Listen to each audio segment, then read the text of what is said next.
Bon, c'est plutôt sympa. Il y a tout un tas de gens qui sont des gens très réguliers de nos petites animations. Bonjour Frédéric.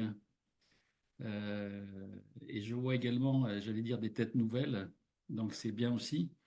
Hein, ça prouve que l'intérêt se diffuse. On est en train de monter en nombre d'abonnés également. Notre petit pilote guard avance. On est en train de mettre, je vous le dis, le temps que tout le monde arrive, on est en train de travailler pour mettre des règles plus fines sur la création des commentaires. Par exemple, notre ami Frédéric, qui a beaucoup de clients dans la santé, évidemment, des commentaires qui parlent de publicité, ça pose problème. Donc ça, c'est le genre de choses qu'on va régler via les codes NAF, qu'on va peut-être capter dans la base client, de façon à avoir des règles un peu plus contraignantes au niveau des commentaires. Ça sera une partie de l'histoire, mais il y aura beaucoup d'autres choses qui vont bonifier ces commentaires. On a pas mal d'idées et grâce à vous aussi, on a relevé toutes les imperfections de ce qu'Elia était capable de générer. Donc, du coup, on va bonifier vraiment tout ça. Autre chose qu'on va amener assez vite, c'est deux choses assez importantes. La première, c'est que vous allez bientôt pouvoir gérer des tableaux de bord périodiques, c'est-à-dire que plutôt que de faire uniquement du FEC annuel clos pour faire une présentation dans l'année en pré-bilan, ce qui change un peu des présentations habituelles que vous avez l'habitude d'effectuer en présentiel. Vous allez avoir la possibilité donc de faire ces tableaux de bord mensuels, trimestriels, semestriels, comme vous le souhaiterez avec vos clients. Donc ça va vous permettre d'utiliser l'outil toute l'année pour un certain nombre de dossiers et peut-être même de plus en plus de dossiers. Donc ça c'est bien. Et puis on va également vous amener via la captation de fichiers EDI TDFC des analyses financières assez fines, du scoring, de la détection de missions, beaucoup de choses qui vont vous permettre là aussi de développer des missions nouvelles au sein du cabinet et donc d'apporter de la valeur à vos clients. Et évidemment, on est toujours en train également de travailler sur des sources d'informations et donc des tableaux de bord et des rapports qui vont concerner aussi le social, qui vont concerner aussi la RSE ou pour faire un peu plus actuel, la durabilité.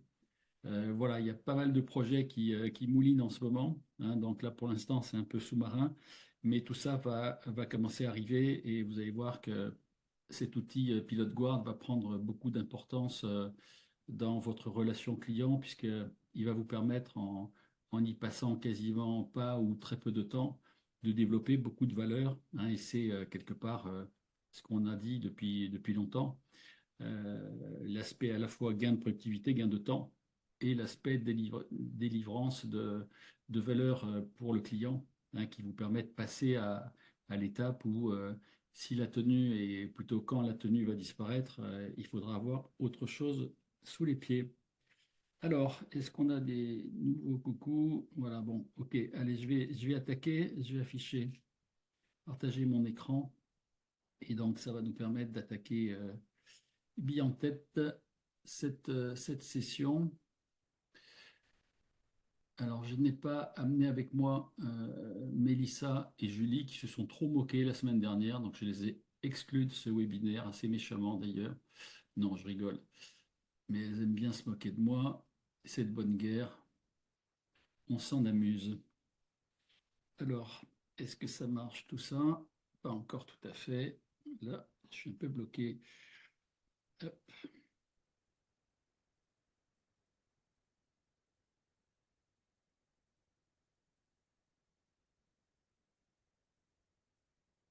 Oui, Frédéric, on va tenir compte de vos remarques. Alors, hop, c'est parti.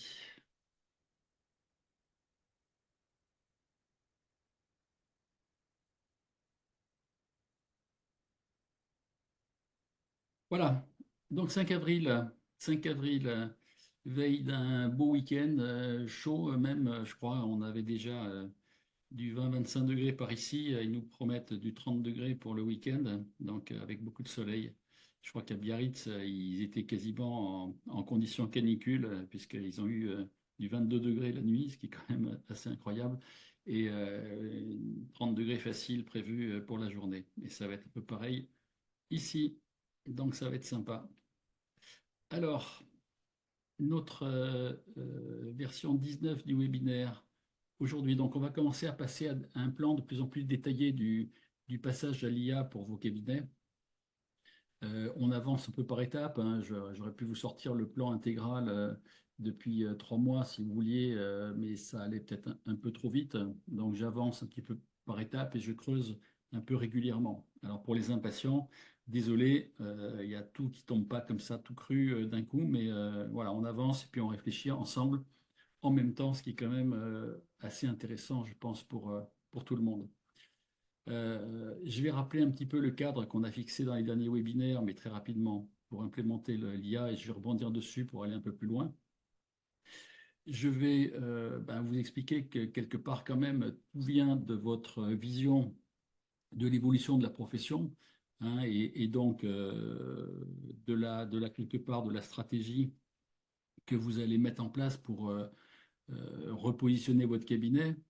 Est-ce que se servir de l'IA pour gagner un peu de temps par-ci, mettre un petit peu de valeur par-là, est-ce que ça va être une mutation totale de votre positionnement? Sans doute pas. Hein, si c'est je souhaite faire à peu près la même chose qu'avant, en regrattant un petit peu de temps, un petit peu de marge et un petit peu de valeur pour le client, c'est à peu près dire je change rien et je continue comme avant. Et puis je vais subir, je vais un peu fluctuer en fonction des conditions économiques, en fonction de ce que m'impose l'administration fiscale ou autre. Donc peut-être qu'à un moment donné, il va falloir envisager des choses un peu plus musclées.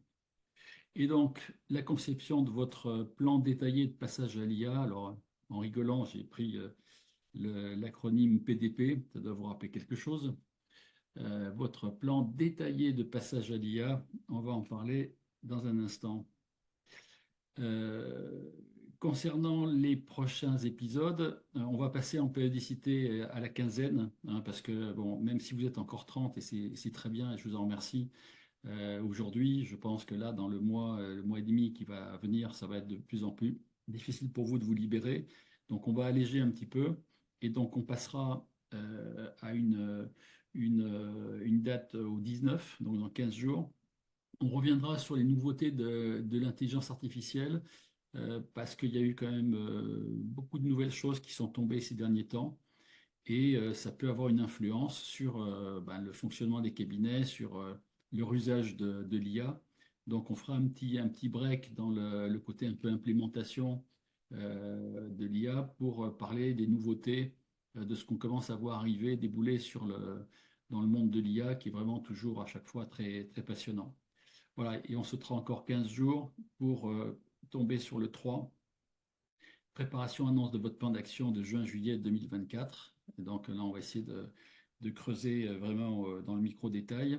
Alors, j'ai mis juin-juillet 2024 ou septembre pour ceux qui seront un peu pris par la patrouille en juin-juillet ou qui seront trop fatigués pour y penser. Voilà.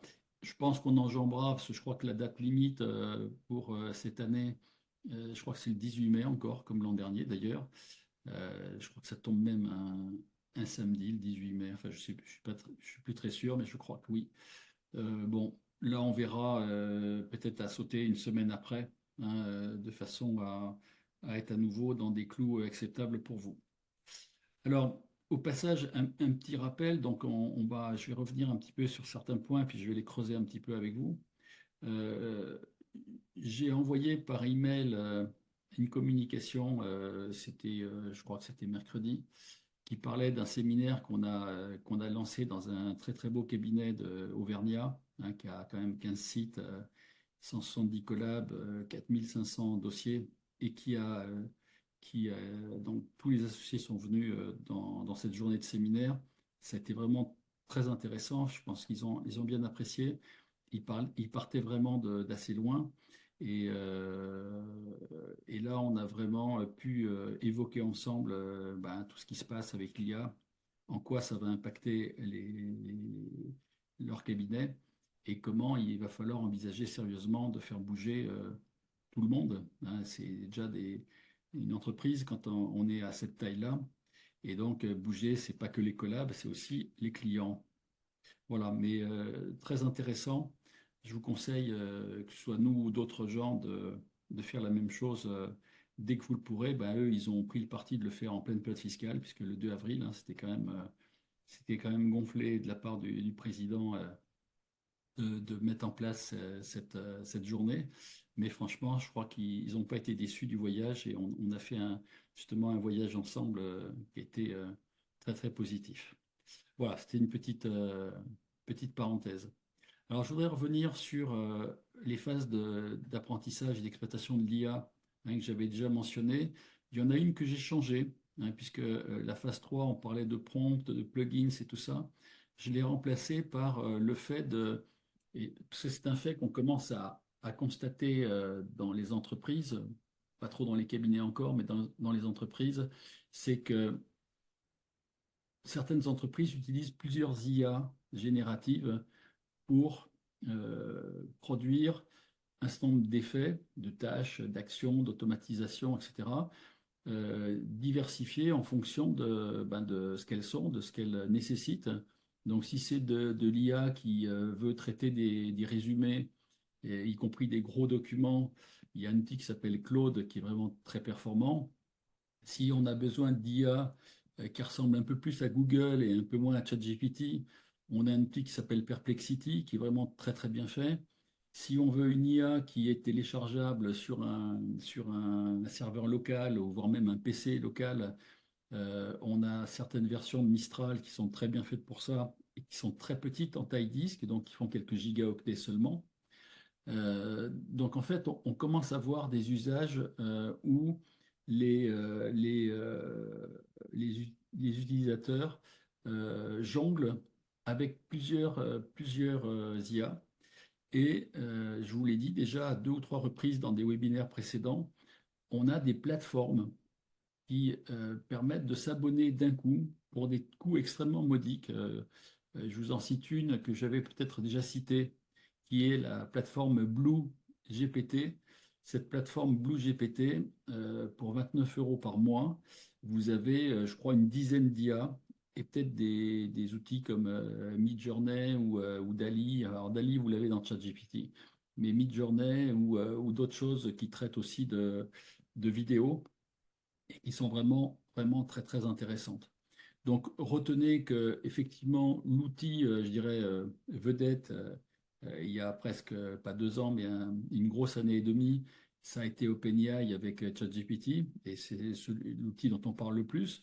Mais il y a quand même aujourd'hui des challengers très très sérieux, très solides, qui sont en train d'arriver et qui ont parfois des caractéristiques. Je l'avais dit, Grok qui va 25 fois plus vite que ChatGPT 4 Turbo et voilà, qui font des choses assez remarquables.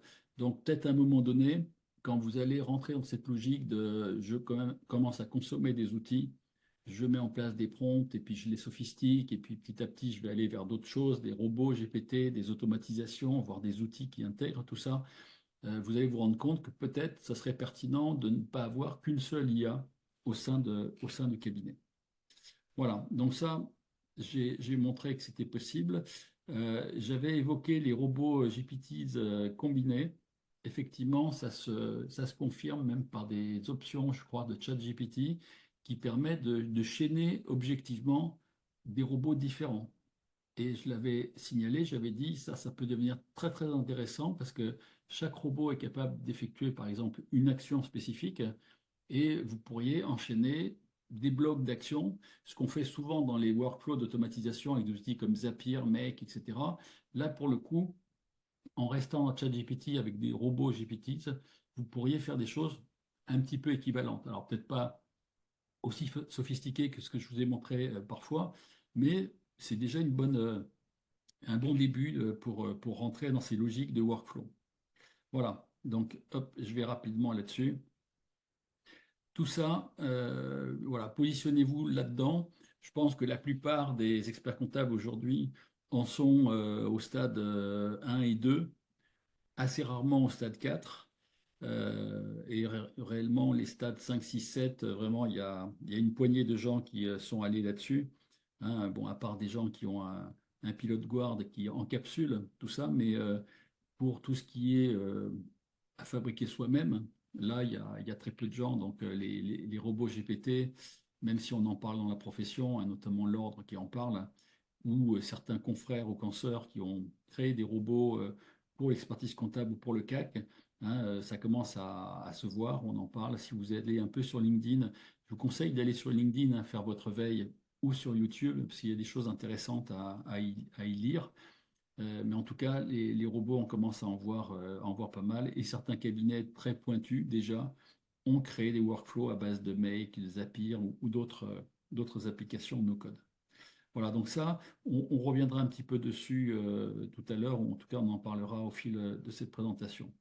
Donc ça, je vous avais dit, la première partie, hein, avoir une stratégie, pour moi, c'est lié au fait que vous avez une vision et que cette vision de la profession vous permet de vous positionner. C'est-à-dire que si vous pensez que demain, il y aura d'un côté des très gros cabinets qui auront encore, qui seront des gros industriels de la compta et qui auront des très très gros portefeuilles de plusieurs dizaines de milliers, voire même centaines de milliers de clients, ils pourront être industriels, ils pourront fabriquer des choses avec des rentabilités, des productivités et des rentabilités monstrueuses. Et là, compte tenu des volumes qu'ils auront, ils auront des économies d'échelle. Et là, je pense que les petits cabinets ne pourront pas suivre, en tout cas sur du dossier généraliste pour la mission de base. Voilà. Donc, si on peut penser que d'un côté, il y a ces grands industriels-là qui vont arriver. De l'autre côté, que la tenue va se mécaniser au maximum, voire la TVA, voire la révision. Et que donc, à un moment donné, ben, il faut déjà commencer à préparer l'étape d'après. Hein. Donc, des choses qui vont aller au-delà de la révision, peut-être de services, de conseils divers et variés. Je pense que, il faut aussi pencher dès maintenant, parce que là, on va être à l'été 2024, été rentrée 2024. La facture électronique, c'est septembre 2027 pour les TPE, donc le gros des troupes, on va dire le gros des clients. Donc c'est dans 3 ans, quoi. Hein. Et 3 ans, si vous voulez faire bouger vos collaborateurs, 3 ans, c'est pas de trop. Hein. Voilà, on le sait. Hein. Donc ça, je pense qu'il faut que vous ayez une vision de ce que le marché va devenir. On va reparler des forces du marché dans un instant, un peu comme les forces de porteur en marketing. Mais il faut vraiment que vous ayez une vision la plus claire possible de comment vous pensez que le marché au global va évoluer et comment vous pouvez tirer votre épingle du jeu dans ce genre de marché-là. Moi, je pense que l'ère des cabinets généralistes qui prennent tous les dossiers pour faire toutes les missions, ça y est, on est à la fin de l'histoire là. Cette histoire-là, c'est du passé. Alors, elle existe bien sûr très majoritairement dans tous les cabinets de France et de Navarre aujourd'hui, mais quand je dis c'est la fin de l'histoire, c'est le début du changement de ça. On le voit par la souffrance que vous avez dans toutes les périodes fiscales actuelles déjà. On le voit par la baisse des marges, j'en ai parlé, j'en dirai un mot, et on le voit par tous les phénomènes de perte fiscale difficiles, etc. Donc, je pense qu'il ne faut pas attendre la dernière limite pour bouger, parce que bouger, ça nécessite du temps, ça nécessite des moyens financiers, et ça nécessite d'être très proche des collaborateurs, de les coacher, de les manager, de les pouponner un petit peu, même si des fois on est un peu énervé de leur comportement, mais voilà, il faut jouer avec les règles du jeu et le jeu, il a changé.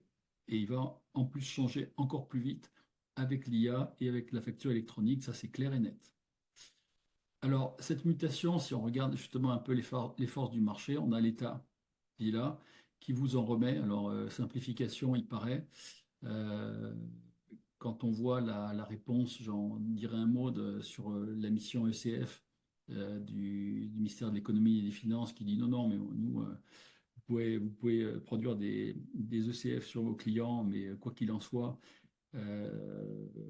si on doit contrôler quelqu'un et qu'on doit le redresser, même si c'est dans le périmètre de votre mission, euh, nous, on s'en fiche un petit peu, vous faites votre truc, nous, on fera le nôtre, et voilà.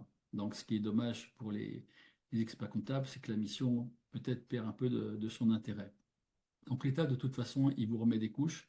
Hein, je l'ai déjà mentionné, les experts comptables italiens qui sont passés à la facture électronique, ils n'ont pas développé le grand monde du service et du conseil après. Pourtant, ça fait déjà 5 ans qu'ils sont passés.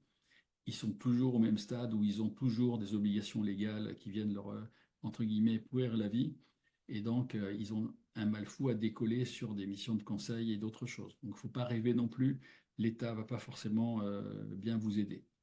Ensuite, les clients, ben, on le sait, ils demandent de plus en plus de pilotage, de prévision, d'accompagnement, d'anticipation, de détection, d'alerte, voilà, de choses comme ça. C'est ça qui les intéresse. Il n'y a rien à faire. C'est pas le passé et c'est pas l'obligation légale qui les intéresse. Ça, ils s'en débarrassent sur vous, mais c'est tout. Ensuite, on a les éditeurs qui captent une part de marché croissante de vos marges. Et ça, vous le savez, je l'ai dit, redit et re-redit. Donc, je pense que si vous voulez rester le plus indépendant possible, vous avez intérêt à maîtriser le plus possible ces nouveaux outils qui vont vous donner une autonomie, une indépendance que vous risquez de ne plus avoir si vous en remettez uniquement à eux, parce qu'en plus, ça va vous coûter cher, l'histoire. Voilà. Alors, parce que cher, parce qu'il y a l'IA, mais cher parce qu'il y a la facture électronique. Et les deux couches, les unes sur les autres, en l'espace de 3 ans à venir, si vous reprenez encore 20, 30, 50% d'augmentation des tarifs de tout ce que vous achetez comme outil pour produire, je ne vois pas où vous allez continuer de gagner de l'argent dans votre cabinet et vous rémunérer comme il faut. Voilà, donc, à un moment donné, c'est le serpent qui se mord la queue, il faut casser cette logique-là. Les collabs, ben, la force de pression des collabs aujourd'hui, c'est leur pénurie. Le fait que, je vous l'ai dit, le marché s'est retourné et durablement maintenant, et que les profils classiques de collab, ils sont en voie de disparition et pour moi, ça ne reviendra pas. Je peux me tromper totalement, mais j'ai la conviction que ça ne reviendra jamais. Et donc, il faudra se tourner vers de nouveaux profils sur la nouvelle stratégie, de nouveaux services, de nouvelles missions, mais plus sur de la tenue, de la révision, des choses comme ça à mon sens. Ensuite, il y a les concurrents. Et les concurrents, ben, il y en a qu'on on pensait voir arriver déjà il y a des années, on en parlait un peu et tout ça, mais c'était pas très évident. Et je pense notamment aux banques, par exemple. Mais les banques, elles continuent de peaufiner leurs armes et sur des logiques de clients en compta de trésor ou des choses comme ça, ben, à un moment donné, quand même, ça finira par se sentir. Donc, je pense qu'intrinsèquement, ça doit commencer un peu déjà, mais pour l'instant, vous n'avez pas la sensation qu'ils ont un poids hein, sur le marché, mais à un moment donné, ils l'auront un jour. Hein, moi, je vous l'ai peut-être déjà dit une fois, c'est que j'ai connu un autre marché qui était le marché du sport il y a très longtemps, il y a 30 ans. Le jour où les grandes surfaces, par exemple, sont arrivées dans le monde du sport, tout le monde rigolait en disant, ouah, ils sont nuls, les produits qui référencent sont mauvais, on leur file le bas de gamme, les vendeurs, ils connaissent rien, ils sont pas sympas avec les clients, ou ils les connaissent même pas d'ailleurs. Alors que nous, on a tout ça en plus. 15 ans après, il n'y avait plus de magasins de sport, je dirais, du coin de la rue. Ils avaient tous été râpés. Ah, ils ont rigolé pendant 15 ans de plus, mais plus après, quoi, plus du tout. Voilà. Donc aujourd'hui, on n'a plus que des grandes chaînes, et même dans les grandes chaînes, il y en a qui ont disparu ou sont en voie de disparition. Donc, il ne faut pas croire qu'un marché, parce qu'il a vécu 70 ans ou 80 ans d'une certaine façon, c'est le truc à vie, quoi. Il n'y a rien de gagné, il n'y a rien d'acquis. Et là, je pense qu'on est vraiment sur une mutation majeure de votre marché qui est en train d'arriver. Et pas que chez vous, d'ailleurs. Voilà, donc ça, je l'avais mentionné la dernière fois, une profession de chiffre bousculé, donc sur l'histoire des relèvements de seuil, bon, reporté. Bah, reporté quand? Au mois d'août, peut-être, pendant que tout le monde sera à la plage. C'est pas impossible. Donc, comme vous le savez, il y a des élections en juin. Et donc, les politiques, en général, ils essayent de ne pas faire passer les mauvaises nouvelles avant les élections. Et là, ils ont mis leur truc au placard. Mais bon, je serai prudent à votre place. Voilà, je vous avais parlé de ça, donc je ne vais pas revenir en disant KPMG, pourquoi ils revendent la compta? Bon, c'est un signe. Voilà, puis l'ECF, la mission ECF, bon, j'ai vu un très joli guide qui est passé là récemment, là, que j'ai capté sur Internet. Si ça vous intéresse, je vous mettrai un lien sur la façon de valoriser cette mission, de la vendre, le tarif, etc. C'était bien fait. Et je le mettrai en lien, je vais le rajouter dans mon diaporama si ça vous intéresse. Moi, j'y crois modérément. Mais bon, encore une fois, je ne suis pas spécialiste et je peux pas, j'ai peut-être pas un avis très éclairé là-dessus. Bon, au passage, ça aussi, je vous l'avais dit, hein, les TPE ne sont pas beaucoup plus en avance que vous, donc ça console sans tout à fait être satisfaisant, hein. Il faut que vous les aidiez. Et quand vous aurez vraiment fait un travail de fond en interne, au niveau des associés, des cadres, des collaborateurs, je pense qu'il faudra vous occuper très vite des clients. Si on regarde à nouveau ce schéma-là, hein, il faut se dire, il va y avoir les robots qui vont pouvoir vous aider, mais est-ce qu'ils vont être avec vous? Est-ce qu'ils vont être contre vous? Ben, c'est une bonne question parce que à un moment donné, je pense que tout le monde va jouer avec. Qui vont être les plus rapides? Sont toujours dans le monde dans lequel on est, ce sont les plus rapides qui gagnent. C'est pas forcément les plus gros, mais c'est les plus rapides. Et je pense que là, dans le monde des cabinets, on a des gens qui se sont déjà attaqués à l'IA depuis plusieurs mois. Il y a des gens comme le cabinet que je vous citais qui ont attaqué ça là, début avril. Il y a des gens qui vont attendre juillet ou septembre ou, je sais pas, en 2025 ou 26 pour attaquer. Mais les retardataires vont commencer à perdre probablement à un moment donné de la rentabilité encore plus, des parts de marché, des collaborateurs. Et après, c'est un cercle vicieux quand les collaborateurs ou les clients sentent que le cabinet va mal, qu'il y a une rotation de collaborateurs, que ça ne se passe pas bien, qu'il y a des retards partout dans les prestations et tout ça, à un moment donné, les gens s'en vont. Voilà. Donc là, il ne faut peut-être pas attendre de se retrouver dans ce genre de situation pour réagir, parce que là, il est souvent trop tard. Donc les robots, même si ça ne vous satisfait pas intellectuellement ou éthiquement, parce que vous trouvez que c'est une perte d'humanité, parce que vous trouvez plein de choses, je pense qu'à un moment donné, vous ne pourrez pas jouer à contre-courant, sinon ça sera compliqué pour vous. J'ai déjà donné mon avis sur le monde des éditeurs et notamment avec les outils collaboratifs. Hein, il y a quelque part à la fois une tentation forte et un piège non moins fort qui pourrait arriver en second rideau. Et rappelez-vous aussi ce que j'avais dit, chez les éditeurs qui ont des actionnaires, fonds d'investissement et autres, vous savez que quand ils ont des actionnaires de ce type-là, vos tarifs augmenteront un jour lourdement. Voilà, c'est dit et redit. Alors ça, je l'avais dit, donc je passe rapidement. Moi, je pense que voilà, dans ce contexte-là, on peut gagner, encore une fois, je le répète, plus de temps, plus d'indépendance et donc plus de sécurité. Et tout ce que vous saurez faire chez vous, vous ne le payerez pas chez les autres. Voilà, c'est aussi simple que ça.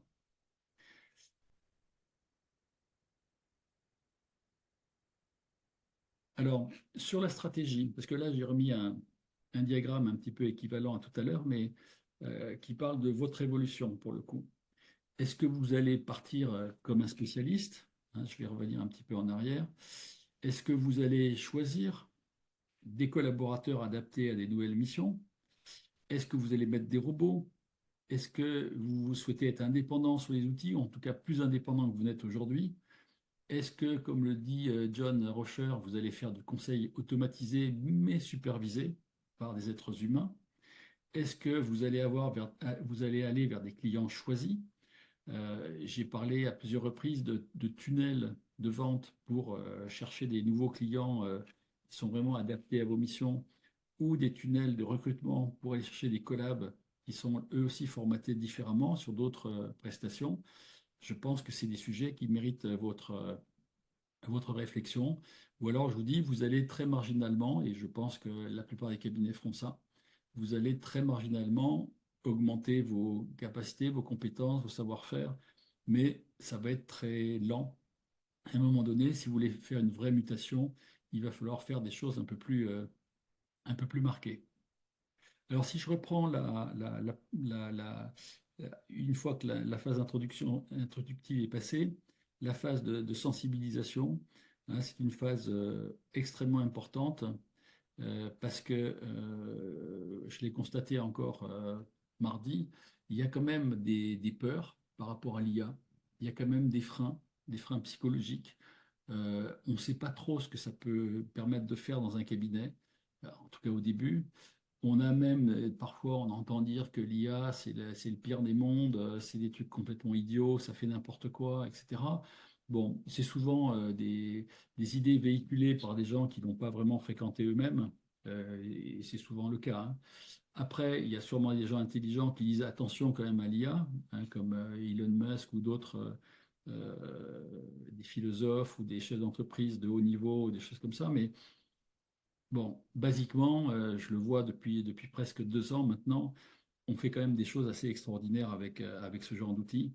Et comme tout outil, ben, il peut être utilisé de la meilleure ou de la pire des façons, quoi. Donc à vous d'utiliser pour la meilleure des façons. Et je pense que pour les quelques cabinets qui ont, par exemple, diffusé leur tableau de bord et leur rapport d'analyse dans Pilot Guard à leurs clients, je pense qu'ils ont pu constater la satisfaction des clients, hein, et qui se sont dit, tiens, une nouvelle époque là. J'ai un joli petit tableau de bord, j'ai un rapport avec des commentaires, éventuellement, je vais avoir une vidéo puisqu'on en a parlé. Euh, voilà, je pense que c'est une façon de présenter l'avenir de ce que vous allez faire dans votre cabinet et des choses plutôt positives, sachant que le tableau de bord, comme je vous l'ai dit, si demain, euh, mieux qu'un tableau de bord annuel, vous pourrez le mettre en mensuel, en trimestriel ou une autre périodicité, ben là, le client va être très intéressé. D'autant que là, ce sera un tableau de bord dynamique qu'on pourra analyser, qu'on pourra améliorer, hein. On pourra rajouter dans le Power BI des onglets avec des calculs d'indicateurs typés pour tel ou tel secteur d'activité, par exemple, ou des comparatifs. Là, c'est la porte ouverte vers beaucoup de choses et surtout, encore une fois, beaucoup de liberté. Parce que tout ce que vous faites, si vous l'avez dans un logiciel propriétaire et que vous ne savez pas, vous, avoir la main dessus, eh ben, voilà, vous êtes pieds et mains liés. Donc nous, Pilote Guard, on a fait quelque chose qui permet de rendre les choses industrielles. Si demain, vous voulez sortir un tableau de bord et faire un truc à la main avec un client, c'est possible. Vous n'êtes pas contraint totalement par l'outil, hein. Voilà, donc ça, je vous livre l'info. Alors, je suis allé un petit peu à la pêche parce que euh, passer du concept un peu du déploiement à des choses opérationnelles, ça nécessite de réfléchir un petit peu à un certain nombre de choses. Et j'ai trouvé une étude qui était très intéressante, issue d'un grand cabinet de conseil qui s'appelle Roland Berger, qui donnait quelques idées de réflexion ou quelques axes de réflexion à analyser.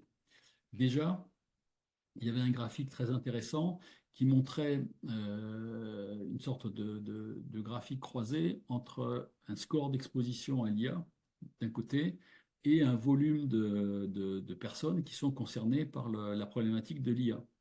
Et donc, vous voyez, vous êtes dans la partie employés des services comptables et d'approvisionnement. Donc là, il y a une grosse bulle qui montre que ce monde-là est à 0,55, 0,60 de score d'exposition, donc un score quand même assez élevé, puisque c'est parmi les plus élevés, que ça représente à peu près, je crois, 800 000 personnes qui sont cette bulle-là. Vous, c'est 140 000. Sur 140 000, vous le savez probablement, si la tenue disparaissait, je pense que c'est au bas mot 30 à 40 ou 50 000 personnes qu'il faudra reconditionner. En tout cas, qu'il faudra aider à se recycler pour, si c'est possible, et si les gens le veulent bien, les faire monter vers autre chose. Donc voilà, ça situe quand même l'ampleur du travail.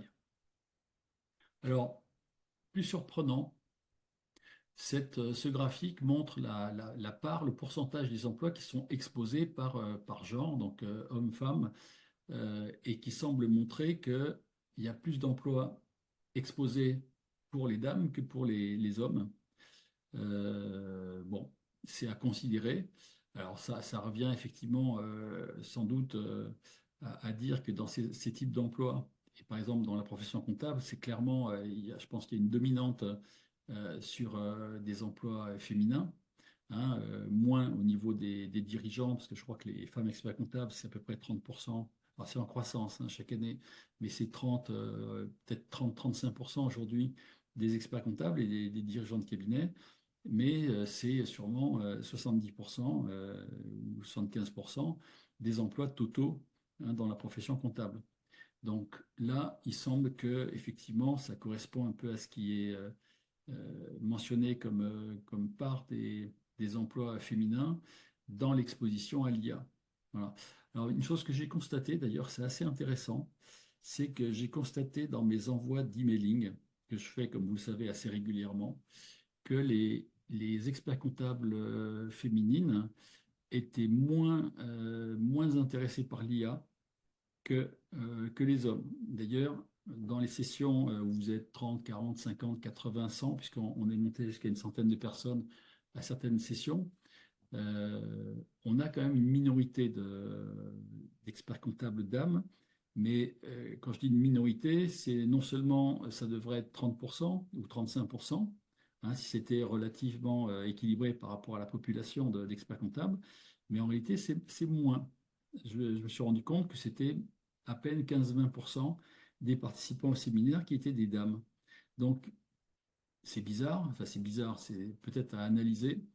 Les dirigeantes de cabinet, les experts comptables femmes, sont moins attirées par l'IA. Donc peut-être qu'elles ont des qualités, et ça j'en suis même un peu convaincu, qu'elles ont des qualités d'empathie, d'humanité, de management, etc., qui sont, je pense, supérieures à, à celles des hommes.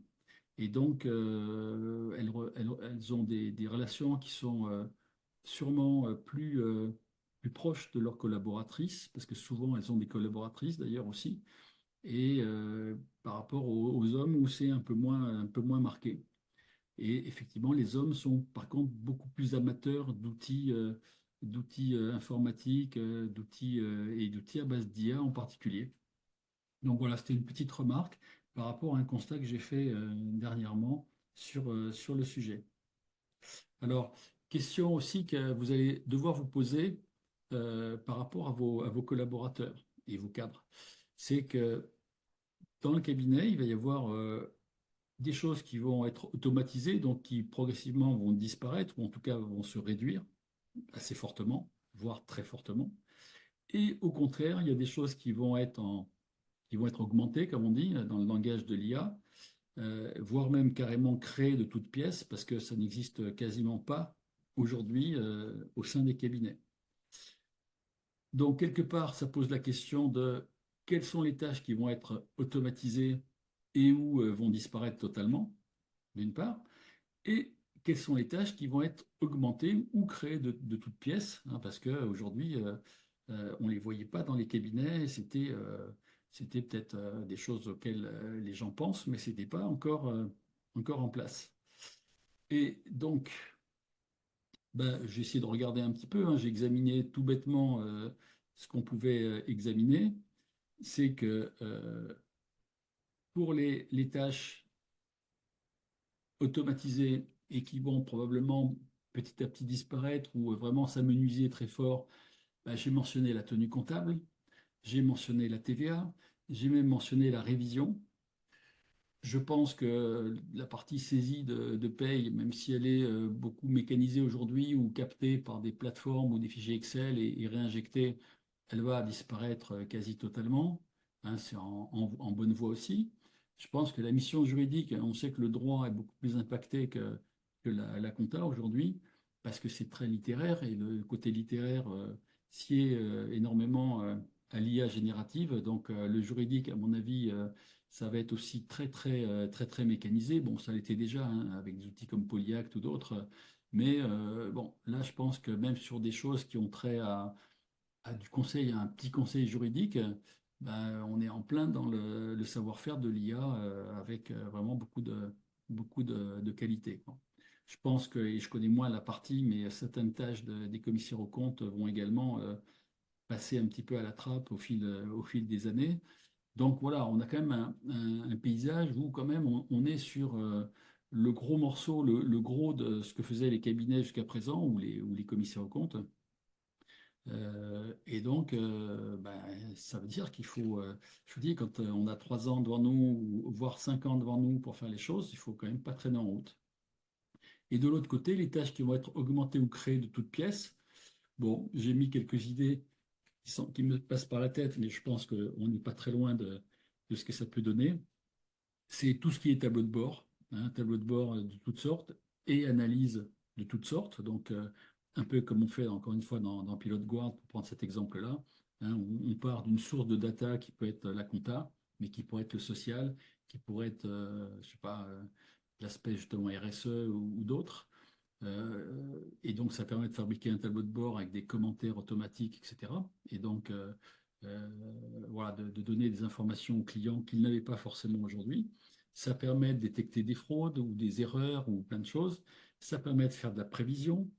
La prévision permet de déclencher des alertes et les alertes permettent peut-être de détecter des missions et de les proposer, voire même de les vendre aux clients. Sachant que, comme je vous l'ai également montré à plusieurs reprises, on a des choses qui arrivent pour robotiser des phénomènes marketing hein, dans les entreprises, mais également pour mécaniser des aspects commerciaux, hein, puisque aujourd'hui, il existe des robots qui sont capables d'appeler des clients et de discuter avec eux. Et je vous en ai parlé d'ailleurs, puisque c'est l'un de nos projets de créer une sorte de robot collaborateur interactif capable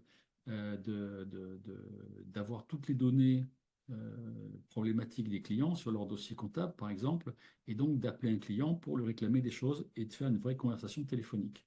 Bon, même si ça vous semble encore être de la science-fiction, moi je vous l'ai dit, ça existe dans des logiciels de phoning, par exemple, phoning commercial. Donc, je pense que les forces de vente humaines qui font ce travail-là aujourd'hui seront un jour ou l'autre remplacées par des robots pour faire ce genre de travail. Donc ça, déjà, avec ce tableau-là, on voit déjà où il faut mettre en place des robots d'automatisation. Donc on est plus sur la partie, d'ailleurs, gain de temps, gain de productivité. Et de l'autre côté, on est sur, au contraire, on va augmenter ou créer des choses. Et là, on est plus sur le volet production de valeur pour le client. Vous voyez, donc c'est toujours les deux aspects qu'on a dans un outil comme l'IA. C'est qu'il y a un côté où on automatise des choses entre guillemets, à valeur ajoutée plus ou moins faible et où on les robotise au maximum. Et de l'autre côté, des choses qu'on peut aussi robotiser, mais pour augmenter la capacité du cabinet vis-à-vis de ses clients, vis-à-vis de ses collaborateurs, vis-à-vis des candidats externes, vis-à-vis de prospects qui ne sont pas encore des clients. Il y a beaucoup de choses à faire sur tous ces aspects-là. Et donc, à un moment donné, quand vous allez lancer un plan d'action avec vos collaborateurs, ben, je dirais qu'en fonction de la stratégie que vous aurez déterminée en amont, on l'évoquait juste avant, ben, vous allez dire, voilà, on a décidé de mettre le paquet sur l'automatisation de la tenue comptable, par exemple, et puis plus tard, peut-être de la TVA ou d'autres choses. Et donc, voilà ce qu'on va mettre en place comme outil, ou en tout cas, on va faire participer les collaborateurs pour élaborer des outils, pour les tester, pour les améliorer, etc., pour aller vers ce genre de choses. Et pareil pour l'autre volet de création de valeur. Alors, je voulais vous montrer un petit bout d'outil qu'on a créé, et je fais un petit rappel en passant. Il y a déjà 6 ou 9 mois, je vous avais montré un prompt que j'avais créé qui permettait de fabriquer quasiment, alors peut-être pas très bien, mais c'était embryonnaire ce que je vous avais montré, des écritures comptables avec des images de factures d'achat, fournisseurs, avec un fichier qui donnait le nom et le code, le 400 et quelque chose de plusieurs fournisseurs, donc une sorte d'annuaire finalement, et un prompt qui était capable de dire à ChatGPT, voilà ChatGPT, voilà ce que je veux. Et donc il sortait un tableau avec les flux de dépenses pour l'entreprise et les écritures comptables afférentes à ça. Et donc, ça, c'était la première expérience que j'ai faite il y a au moins plus de 6 mois, presque 9 mois. J'avais dû le montrer dans les premiers webinaires qu'on avait organisés à l'époque. Et depuis, on a travaillé sur un code Python qui, lui, est capable de faire, on va dire, l'équivalent du prompt un peu optimisé de ChatGPT qui utilise GPT Vision hein, pour faire une sorte de scan OCR. Là, avec un code Python, des librairies, etc., un annuaire et à nouveau des factures, on arrive à faire quelque chose d'équivalent C'est-à-dire qu'on arrive à produire des écritures comptables. Pour le coup, elles sont encore plus fiables qu'à l'époque de ChatGPT, parce que là, on pouvait imaginer avoir des approximations, des délires ou des choses pas très bordées. Mais c'était une idée, hein, c'était un exemple. Là, avec le code Python et un annuaire des fournisseurs, on fait du travail qui est parfait, quoi. Alors, je voulais vous montrer, je voulais vous le faire tourner sous les yeux pour que vous en soyez convaincus. Ça, c'est une copie de mon écran, de mon explorateur de Windows. Je vais vous montrer cet explorateur-là dans un instant. Je vais switcher d'écran. Je vais vous montrer que c'est bien ce qu'on a dans mon explorateur. Et avec le script Python, puisque là, il y a un script pour l'instant qui est dans un fichier Word, mais je vais l'activer dans un outil qui supporte du code Python. Vous allez voir qu'il va créer dans ce répertoire-là l'équivalent des cinq factures d'achat qui sont dans ce répertoire, ce dossier-là. Il va créer 5 petits bouts de fichiers Excel qui correspondent aux 5 écritures d'achat correspondantes aux factures. Alors, je vais faire mon petit switch. Voilà, je vais me balader sur mon deuxième écran. Alors, il faut que je vous demande juste un instant comme habituellement. Vous savez que c'est ma spécialité de changer d'écran. Je vais d'abord vous montrer. Hop, voilà, donc ça, c'est ce que je vous ai montré en copie. Vous voyez, ça, c'est mon répertoire. D'accord? Je vais refermer ça et je vais aller sur un autre. Voilà. Voilà. Là, vous devez voir le code qui est dans un outil dans lequel on peut faire tourner du code Python. Voilà. Et donc, si je fais exécuter, là, ça va marcher.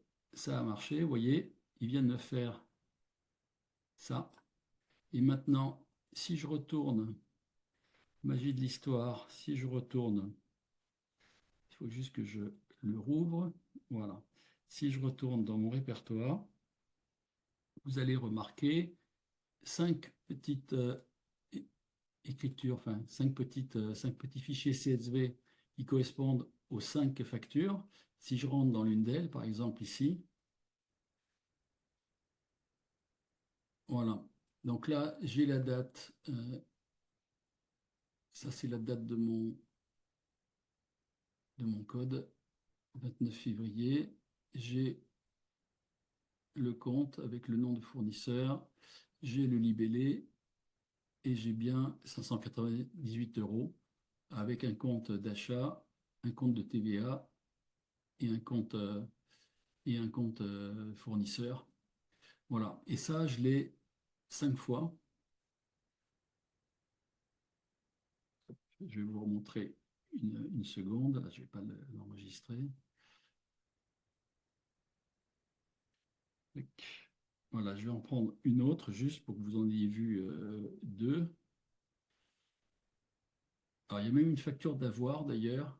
Donc, ça veut dire que le truc va être avec une écriture qui va être dans l'autre sens.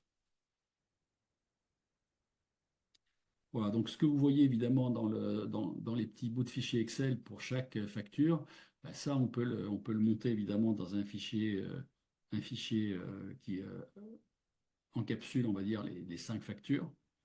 Et là, vous aurez, ben, donc si vous amenez dans le système, peu importe, 30 factures, 50 factures clients, 100 factures clients du mois, euh, je peux vous dire que la vitesse de fonctionnement va être imparable. Ça va être 1 seconde pour fabriquer toutes les factures, ou 2 secondes peut-être, et vous aurez toutes les écritures comptables correspondantes aux 20, 30, 50, 100 factures du client et du mois. Coût de l'histoire, zéro, quasiment zéro. Alors ça, je vous en parle une seconde. Aujourd'hui, quand on analyse les coûts informatiques d'un cabinet, je vais prendre l'exemple d'un petit cabinet de 5 à 10 personnes. Souvent, ils ont entre 20 et des fois 30, 40 000 euros à base d'outils de scan OCR, et c'est la moitié de leur coût informatique, hein. D'ailleurs, c'est la partie la plus coûteuse des coûts informatiques d'un cabinet. Il faut savoir qu'un petit cabinet, il peut arriver jusqu'à 15, 20, voire 25% de coûts informatiques en relation avec son chiffre d'affaires. Les gros cabinets, ils sont plus près de 7-10%, parfois 15%. Mais ça a décuplé, enfin, en l'espace de 7 à 10 ans, on a eu des coûts informatiques qui ont entre doublé, triplé quand tout va presque bien, et jusqu'à décupler quand ça va vraiment mal, quoi. Ça veut dire que là, votre marge, elle s'évapore au profit des éditeurs qui, avec l'arrivée du monde du SaaS, ont bien compris leur intérêt. Sauf que là, ben, ça devient de plus en plus insupportable pour votre profession. Donc voilà, c'était pour vous dire que on peut arriver avec des choses que vous allez maîtriser demain, parce qu'on essaye de vous les mettre en main et de vous donner des choses. Donc on arrivera dans la gamme Xperia, et notamment dans le pack Tools ou dans le pack Booster. Je ne sais pas encore dans quel pack ça se situera, peut-être le Booster. Et on vous donnera des outils pour faire ce genre de choses.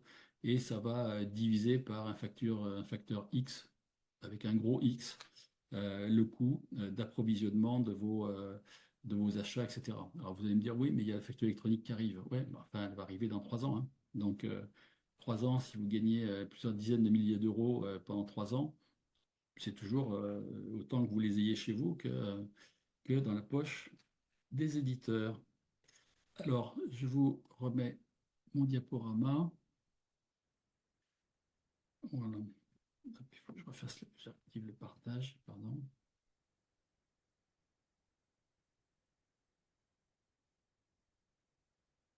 Voilà. Une petite réaction par rapport à ça. Là, je fais juste une micro-pause. Est-ce que ça vous inspire quelque chose? Est-ce que vous venez de voir ou pas plus que ça? Allez-y, hein, donnez-moi vos réactions. Est-ce que l'idée vous intéresse ou est-ce que vous préférez euh, subventionner les entreprises informatiques? Faites-vous plaisir, hein, il y a le petit chat questions-réponses en bas à gauche de l'écran. N'hésitez pas à taper vos remarques, vos suggestions, vos réponses. Bon, je vais continuer pendant ce temps-là. Hop, voilà. Alors, voilà, donc ça vous prouve qu'on peut arriver en étant astucieux, et nous, on n'est pas non plus des développeurs avec des staffs de dizaines ou de centaines de développeurs, mais on arrive à faire des choses quand même qui sont pas mal, et surtout qui coûtent un coût très très marginal, quoi. Voilà. Alors, après, vous allez être amené aussi à avoir des réflexions sur quels impacts sur le travail et sur les travailleurs, donc les collaborateurs, hein, parce que c'est vrai que la combinaison de ces technologies qui arrivent, de l'IA, de l'électronique, de la blockchain, de l'informatique quantique, du big data, qui va être encore plus big que big, tout ça, ça va énormément faire bouger les choses. Donc, à un moment donné, alors ça, c'est un extrait d'un document de France Stratégie, hein, qui est assez intéressant. Je vous le ferai passer aussi en lien. Je vous mettrai un lien dans le diaporama qui dit, voilà, il y a 3 grands axes de recommandations vers une nouvelle gestion des compétences. Il dit, voilà, il faudrait anticiper les effets de l'IA sur le travail, donc accompagner les organisations, hein, donc voilà, chantier prospectif pour être lancé pour repérer les tâches automatisables par l'IA. Donc ça rejoint ce que je vous ai dit juste avant, hein, en fonction voilà, des dimensions que ça peut prendre. Il y a des choses à évaluer pour se dire, bon, voilà, j'ai 20 personnes dans mon cabinet, combien de personnes doivent être dès maintenant prises en charge pour les aider à évoluer vers autre chose. Les personnes qui diront non, moi je ne veux pas évoluer, elles seront des personnes qui risquent de se mettre en dehors du jeu et qui vont se retrouver sur le bord de la route. Ensuite, assurer la formation des travailleurs aux enjeux de l'IA. Donc ça, évidemment, ça fait partie des choses après, une fois qu'on a un peu analysé, hein, et ça dépendra aussi de ce que vous voulez, vous, réaliser en termes de services, de conseils, etc., dans le cadre de la future stratégie du cabinet. Hein, il y a des cabinets qui ont mis en place des pôles conseils avec des tableaux de bord, avec des choses comme ça. Il y a des cabinets qui ont externalisé dans des structures filialisées des pôles conseils, hein. C'était le cas, par exemple, du cabinet ACF qui a créé un pôle gestion de patrimoine et je pense qu'il a bien fait de l'isoler. Et il y a des cabinets qui rachètent, quand ils ont les moyens, qui rachètent carrément des sociétés pour les filialiser et voilà, envoyer leurs clients, enfin, qu'il y ait un échange de clients un peu dans les deux sens, qui permet de valoriser des nouvelles prestations, des nouvelles missions de conseil. Donc là, il y a des choses, et je pense qu'il faut identifier dans votre réflexion qui sont les personnes qui seraient susceptibles d'évoluer et qui sont les personnes qui ne pourront pas ou ne voudront pas. Bon, il y aura un peu des deux, mais en tout cas, on sait bien que ça ne sera pas forcément facile. Hein, moi, j'ai joué il y a très longtemps le rôle de directeur marketing dans des cabinets à Bordeaux et en Aquitaine, début des années, même fin des années 90, début des années 2000. Bon, quand on voulait faire vendre quelque chose à un collaborateur, on savait que sur 10 collabs, il y en avait un qui allait jouer, quoi, hein, pas plus. Mais c'était du commercial. Là, c'est de la production. On parle de production, on parle de les amener vers des choses qui vont permettre un développement du conseil ou de services auprès des clients. Donc, on peut penser que ça peut les intéresser quand même, mais pas forcément tous. Ensuite, bon, sécuriser les parcours professionnels des secteurs impactés. Bon, vous en faites partie, hein, des secteurs. Hein, la transition, ben, la rapidité de transition, on ne sait pas trop l'imaginer, mais on peut se dire que ça peut aller assez vite et qu'en tout cas, ça mettra une tension supplémentaire sur les cabinets qui ne font pas l'effort voilà, d'aider leurs collaborateurs, qui ne feront pas l'effort d'avoir une stratégie rénovée, qui n'auront pas un repositionnement sur le marché. Je pense que ça va être compliqué pour elles. Alors voilà, il mentionnait aussi des choses qu'il faut savoir faire passer, des discours qu'il faut faire passer aux collaborateurs. Hein, voilà, un robot, c'est pas aussi intelligent qu'un être humain, ça n'a pas de conscience, c'est une machine statistique qui est capable, à partir de modèles mathématiques, de faire une prévision de mots derrière des mots que vous lui avez donnés. C'est uniquement ça, hein. Alors c'est vrai que ça sent le magique quand ça sort un tableau tout structuré avec une intro, machin, des parties, une conclusion et des explications. On dit mais c'est totalement magique, mais en réalité c'est vraiment de la techno et c'est de la statistique qui est derrière. Il n'empêche que ça permet de travailler sur du multimodal. Donc là, le tableau parle de reconnaissance d'image, de reconnaissance vocale, bon, de biométrie. Bon là c'est pas notre monde, quoique, mais c'est surtout peut-être l'aide à la décision, le service clientèle. Hein, il y a beaucoup de cabinets qui imaginent de mettre en place un chatbot pour répondre aux clients. Ça peut faire partie des choses. Donc, il y a beaucoup d'aspects. Bon, ils sont loin d'être tous là dans mon graphique ici, mais voilà, à un moment donné, entre ce qu'on va supprimer et ce qu'on va augmenter, hein, on va essayer de voir comment on fait la passerelle et qui peut aller vers ces nouveaux sujets ou qui veut aller sur ces nouveaux sujets. De la même façon, l'IA va changer des choses et dans la compétence des collaborateurs et dans l'organisation et dans leurs conditions de travail.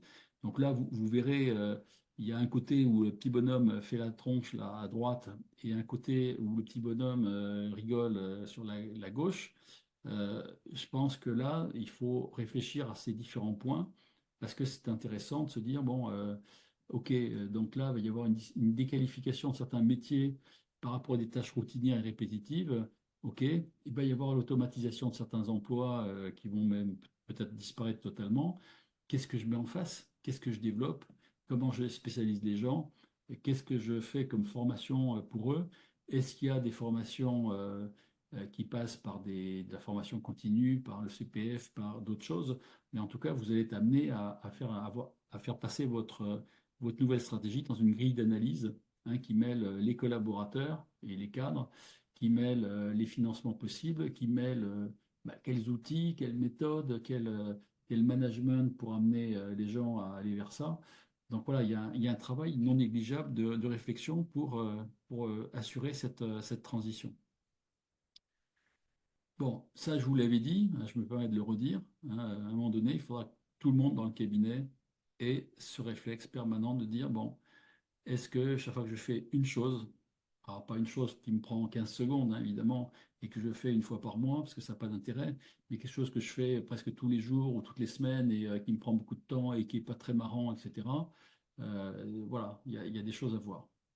Si maintenant je regarde sur les phases 2 et 3, donc toute la partie analyse, planification et puis après l'implémentation, donc ici, bon, j'avais situé une date approximative, un timing approximatif pour le faire.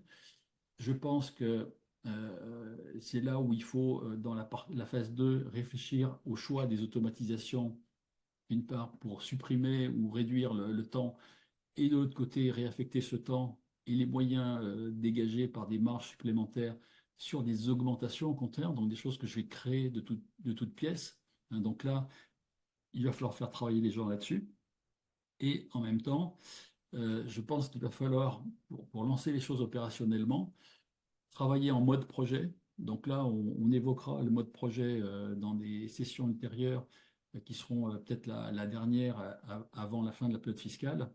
On vous montrera comment peut-être réfléchir en mode projet pour dire, voilà, je sais pas, l'automatisation de la tenue, ok, quels sont les tenants, les aboutissants, qui va faire quoi, en combien de temps, qui va être le leader du groupe, est-ce qu'on va faire des ateliers réguliers, est-ce qu'on va faire des feedbacks entre les gens du groupe et les autres collaborateurs. Ben, il va y avoir plein de choses que vous allez pouvoir animer et ça va vous permettre de faire voilà, des allers-retours entre le groupe de recherche et le groupe qui va valider si cette recherche est valable ou pas, qui va pouvoir la tester, etc. Voilà, donc il y a beaucoup de choses que vous allez pouvoir aussi mettre en place dans le cabinet.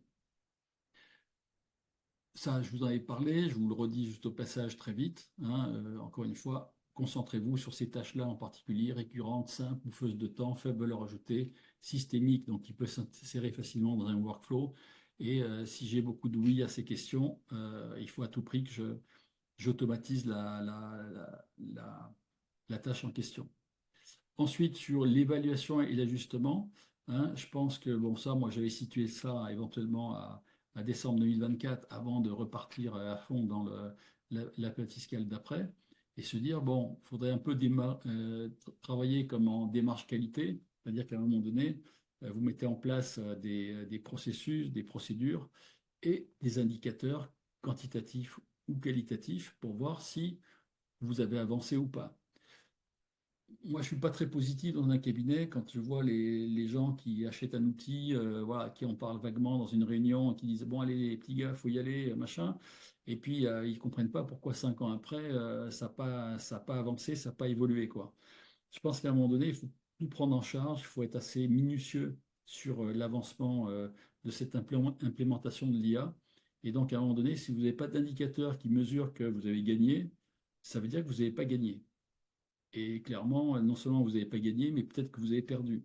Rappelez-vous les chiffres que j'ai montrés à plusieurs reprises de la perte de productivité moyenne des cabinets depuis 5 ans, hein, où on voyait qu'en 5 ans, de 2018 ou 19, je crois que 2018 à 2022, on avait du moins 15 à moins 20% de productivité dans les cabinets, et encore, c'était les 250 plus gros cabinets français, qui sont quand même sûrement pas les moins équipés.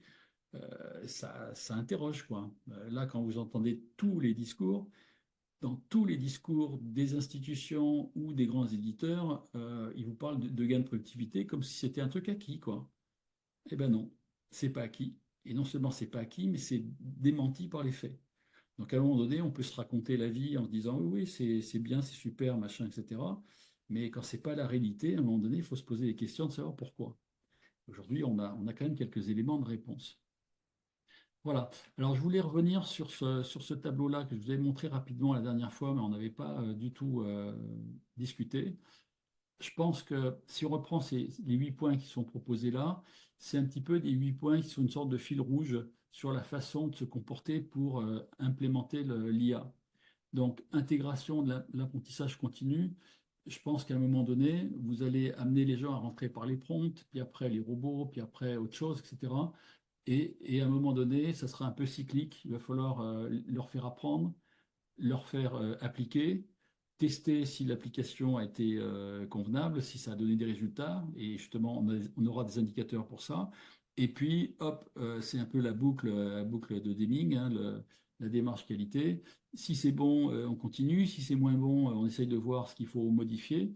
Et on avance comme ça. En tout cas, si on veut avoir des résultats. Donc, inclusion d'une phase de rétroaction. Donc, c'est ça, c'est qu'on évalue en permanence l'efficacité de ce qu'on a mis en place. Je pense que la façon d'acheter les outils dans les cabinets, de les implanter à l'arrache, de dire aux gens, allez, voilà, vous avez un beau produit, on a fait 2 jours de formation, maintenant ça doit rouler tout seul, ça fonctionne pas. Ça fonctionne pas et ça fonctionne de moins en moins. Donc, à un moment donné, il faut faire les choses un peu plus sérieusement et commencer à mettre de la mesure partout. Personnalisation, bon, ça dépend de l'industrie, comme ils disent, donc du secteur dans lequel on est. Donc, il faudra effectivement voir si des outils plutôt qui font de la vision ou du son ou du texte ou autre chose, donc dans la multimodalité de l'IA, peuvent être utilisés en plus forte intensité les uns que les autres. Et ça aussi, je pense que d'un secteur d'activité à l'autre, on peut avoir des usages très différents et des besoins techniques très différents en fonction des fonctionnalités de l'IA. Les aspects sécurité éthique, on les avait évoqués lors d'un webinaire, donc je ne vais pas y revenir trop longtemps. Bon, il faut faire attention. Je l'ai dit déjà et répété, beaucoup de collaborateurs, et encore dans le cabinet que j'ai traversé mardi dernier à Clermont-Ferrand, se sont aperçus que comme ils n'avaient pas lancé de démarche de sensibilisation auprès des collabs, qu'ils n'avaient pas formé les gens et qu'ils n'avaient pas vraiment avancé sur le sujet, ils se sont aperçus qu'il y avait des collabs qui jetaient des fakes dans ChatGPT ou d'autres données confidentielles. Et à un moment donné, les données, une fois qu'elles sont là-bas, hein, on sait pas ce qui leur arrive, mais vous en êtes plus maître. Quelqu'un qui interrogerait sur l'entreprise dont on a mis le fake sur ChatGPT, il pourra avoir toutes les données du client, hein, sans aucun problème. Voilà. Bon, ça serait le hasard de retomber là-dessus, mais le risque est quand même pas colossal, mais voilà, vis-à-vis de l'éthique que vous avez vis-à-vis de vos clients, et bon, ça pose problème. Ensuite, la scalabilité de l'histoire. La scalabilité, c'est-à-dire qu'on met à l'échelle un certain nombre de choses. On essaye de dire, OK, demain, on essaye avec un robot, on voit ce qui se passe. Demain, si avec un robot, ça a fonctionné, ben demain, peut-être on en met un deuxième, puis un troisième, et puis un dixième, et on voit comment on monte en puissance avec ça. Encore faut-il bétonner à la base l'usage du premier robot, avoir bien travaillé le truc. Je dis encore une fois, processus, procédure, indicateur. Quand le truc commence à mouliner, vous savez que vous pouvez passer à l'échelle supérieure parce que si vous appuyez sur la pédale et que vous mettez plus de moyens, d'êtres humains ou de moyens financiers et de temps passé, vous savez que ça va fonctionner. Si vous jetez l'argent par les fenêtres sans faire attention à ce qui se passe vraiment derrière et sans le mesurer, il n'y aura pas de scalabilité et vous allez mettre des moyens dehors sans forcément avoir les retours sur investissement qui sont nécessaires. Interopérabilité, là où c'est intéressant, c'est qu'on est dans un monde où il y a beaucoup aujourd'hui, avec les outils no-code notamment, ou des API, hein, on s'aperçoit qu'on peut relier beaucoup de choses, beaucoup d'outils avec d'autres outils. Et ça, c'est quand même très intéressant parce que ça fluidifie évidemment le travail des personnes que vous mettez avec ces outils-là. Ça permet et donc de gagner du temps. Ça permet de donner un gain de confort aussi, parce qu'on évite de faire, je t'extrais une donnée pour la réinjecter ailleurs, etc. Et puis je te multiplie les fichiers clients dans différents outils, et puis, etc. Et tout ça, les cabinets en crèvent un petit peu hein, de cette problématique de fichiers clients multiples avec des outils qui ne communiquent pas entre eux.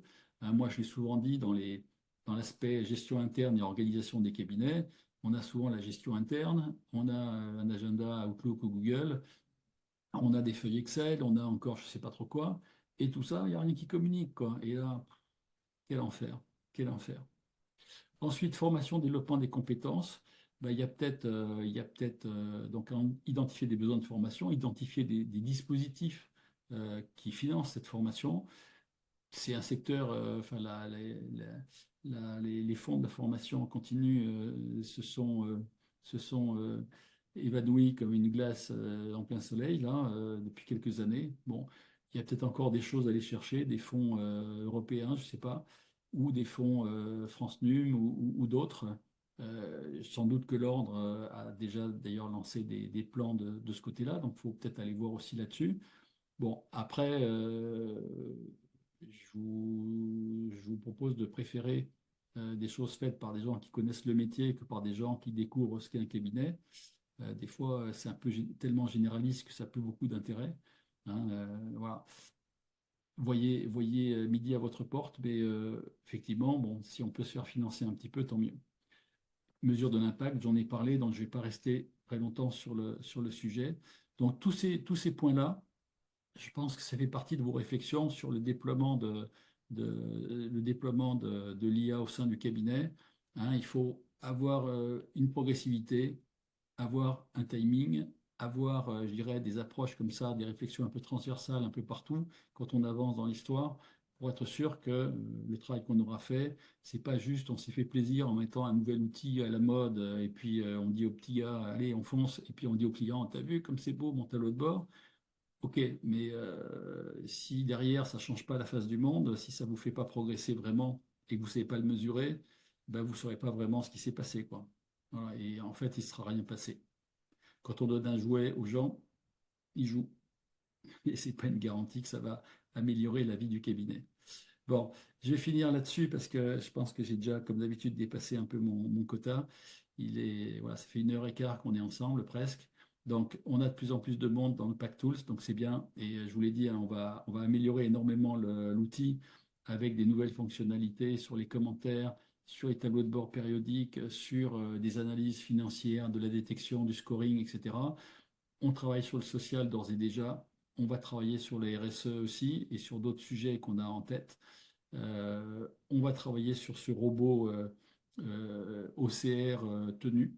Ça, je pense que ça pourra faire beaucoup de bien à beaucoup de petits cabinets qui ont du mal à supporter les coûts actuels, qui ont pris une inflation absolument colossale. On ne va pas citer de nom pour être charitable, mais franchement, bon, c'est comme ça. Voilà, puis je voulais simplement vous rappeler des petits changements. Bon, ça, vous l'aviez déjà vu sur le pack booster. Donc, c'est surtout ce module OCR tenue comptable, peut-être même calcul de TVA. À un moment donné, quand on aura les datas dans le système, on saura faire toutes sortes de choses pour vous les ramener dans vos outils de compta. Parce qu'à un moment donné, toute la partie peut-être révision, la partie évidemment liasse fiscale, etc., qui va au bout, bon, je pense que ça, il faut la laisser à vos éditeurs conventionnels. Mais il me semble que le début de la chaîne, qui coûte très très cher aujourd'hui, à mon sens un peu trop cher même aujourd'hui, ça pourrait se faire par des choses qu'on va vous amener dans ce pack booster. Voilà, tunnel de vente de recrutement, accélération stratégique, tout ça, ça fait partie de ce pack un peu au-dessus du pack Tools.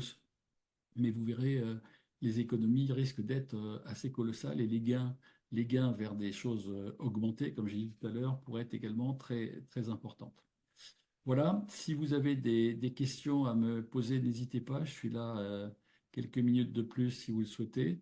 Hein, donc je rappelle que le prochain webinaire aura lieu dans 15 jours, le 19 avril. Donc on fait 2 sessions avec, voire 3, avec 15 jours d'écart pour vous laisser un peu souffler, hein, vous laisser tranquillement travailler. Et on va essayer de faire voilà, de vous donner des choses et nous de travailler de notre côté pour vous sortir des outils. On sera au congrès de Marseille hein, au mois d'octobre. Je pense qu'on sera regroupé avec le stand de MyUnisoft.